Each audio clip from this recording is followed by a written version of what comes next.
de Rosso Sénégal, Monsieur le Président de l'APE, Monsieur le Directeur de l'école qui nous a accueillis, je vous nomme Sidi, qui est un de mes anciens compagnons de fortune, avec qui j'ai partagé ce syndicat depuis très longtemps. Un homme dévoué, un homme engagé, mais un homme sincère dans la relation. Madame la responsable des femmes de l'UDEN du secteur de Rosso Sénégal, je vous nomme Koumba Diallo, une grande combattante avec qui j'ai été à Canel et qui a toujours été aussi engagée qu'aujourd'hui. À monsieur le coordonnateur régional de l'UDEN, Moussa, accompagné de mon ami de toujours, Adama Kanouté, et des braves dames, Aminata et de Djibril. À monsieur le secrétaire général de Podor, madame la représentante de la section de Dagana, à toutes et à tous ceux qui ont fait le déplacement pour venir ici à Rosso Sénégal, accompagner ces grandes et vaillantes dames qui, si aujourd'hui nous avons pu engranger un résultat éclatant, c'est parce qu'elles ont été au devant de la scène. Je vous nomme les Amazones de l'UDEN. Je serai très bref, mais vous me permettrez, à l'entame de mon propos, de présenter la délégation qui m'accompagne. Je suis venu avec Seydou Kassé, qui en est le responsable chargé des organisations.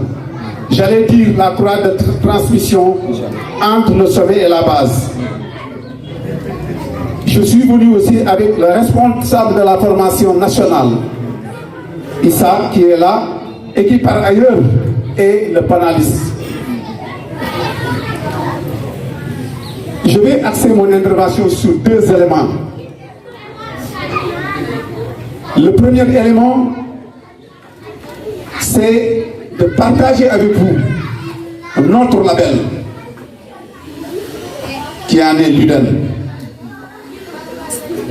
Et le deuxième aspect portera sur des considérations générales relatives aux élections qui viennent, en tout cas, d'être organisées et qui a permis à l'UDEN de se classer deuxième.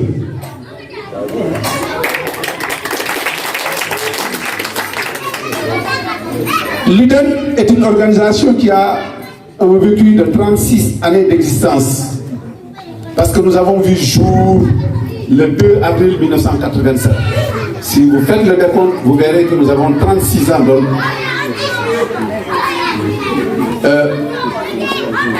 Il est du commun de nos détracteurs de nous caractériser comme étant un syndicat de vieux. Il est normal pour une organisation qui a 36 ans d'avoir dans sa composition une bonne partie d'anciens. Mais cela ne dénote en rien qu'aujourd'hui nous regorgeons de jeunes et de femmes. Et un syndicat sans les jeunes, un syndicat sans les femmes est voué à l'échec. C'est pourquoi dans notre dispositif réglementaire, il est clairement dit que si le secrétaire général est homme, son premier adjoint sera une dame et le deuxième sera un jeune. Vice versa. Cela montre l'ancrage de ce que nous appelons l'approche genre chez nous. Et qui aujourd'hui nous a valu des succès éclatants. L'UDEN a très tôt compris qu'il ne s'agissait pas simplement pour une organisation syndicale de se limiter à la revendication, qu'il fallait asseoir des mécanismes qui nous permettrait d'accompagner nos mandants pour qu'après 20 ans, 30 ans et 35 ans de service, à la retraite, qu'ils puissent vivre paisiblement cette retraite. C'est ce qui a fondé la mise en place de la COAPES, la coopérative d'habitat. Dieu merci. Nous pouvons nous glorifier que nous sommes la seule organisation en Afrique de l'Ouest, je ne dis pas du Sénégal, je dis de l'Afrique de l'Ouest, à avoir érigé et bâti 4 cités habitées par des enseignants. C'est la cité Mbabakissé de Kounoun, Dakar. C'est la cité Kandjalan de Ziguinchor.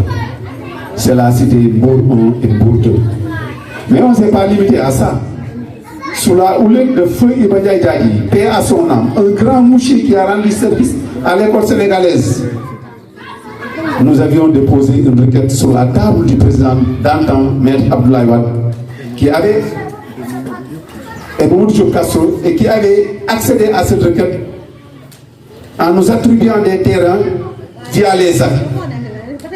Mais la spécificité de l'UDEN, c'est d'avoir redonné ces terrains gracieusement à nos militants sans bourse déboursée. Parce que nous estimions qu'il n'était ni moral ni éthique de demander au nom de ces mandats et en retour de leur revendre ces terrains-là. Que ce soit les actes de Mbao, les actes de Tivaouane, de Thiès, de Louga, de Kaolack, de Ziguinchor, de Ourossogui et même ici de Richard Toll avec 88 parcelles que nous avons données à nos camarades. Gratuitement. Et de Saint-Louis aussi. Nous sommes toujours dans cette optique. Je l'ai dit tantôt que nous avons rajeuni notre composition. C'est pourquoi aujourd'hui nous avons des terrains à Maron National. Toutes les directions importantes sont gérées par des militants de l'UDEN. Et si vous regardez le cursus, vous verrez qu'ils ont commencé par être des instituteurs. Mais par cette mythique école de la Médina, ils se sont bonifiés, soit pour devenir des inspecteurs, ou soit pour devenir des préfets ou des gouverneurs. Le ministre sortant, il est un de nous, c'est l'UDEN qui l'a accompagné.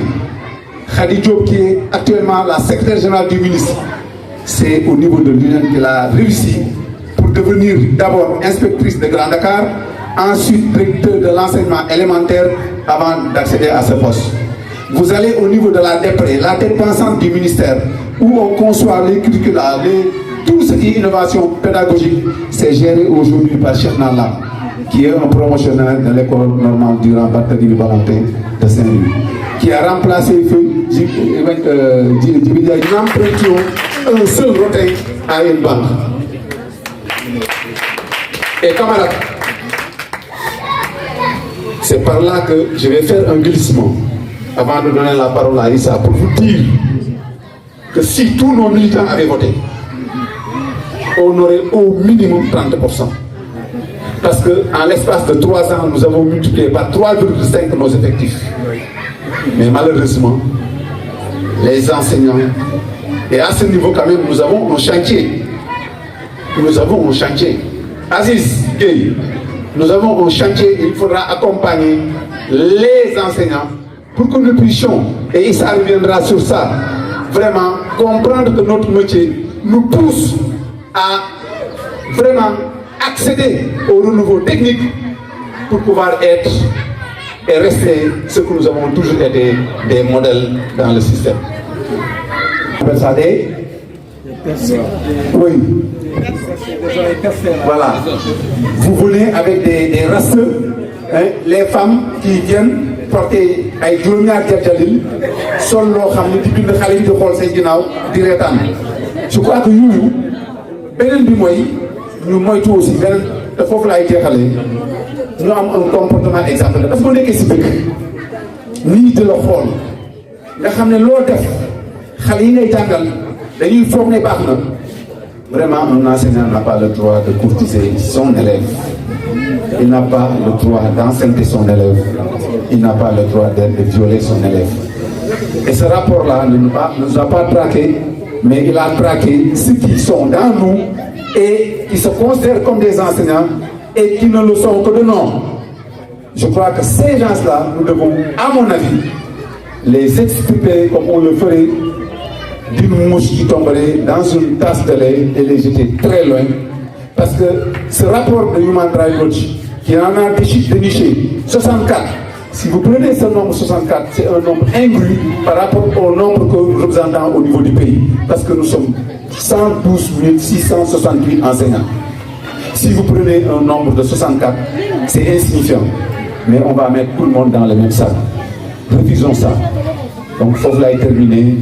Sant leen gërëm leen maa ngi sant di gërëm section Richard Toll bu ma nee sant naa gërëm naa section Richard Toll mooy sant naa secteur yi nga xam ne ñoo ko composé yëpp te Jama bokk si te Rosso bokk si ak yeneen secteur seen taxawaay rafet na gis bi benn yoon nattangoo boo xam ne ñoo jàngalekat la comme ñun bokk UDAN mu nekk koo xam ne bu ñu diw la mu ne jam ndax doxalinam ndax jikkoom ndax melokaanam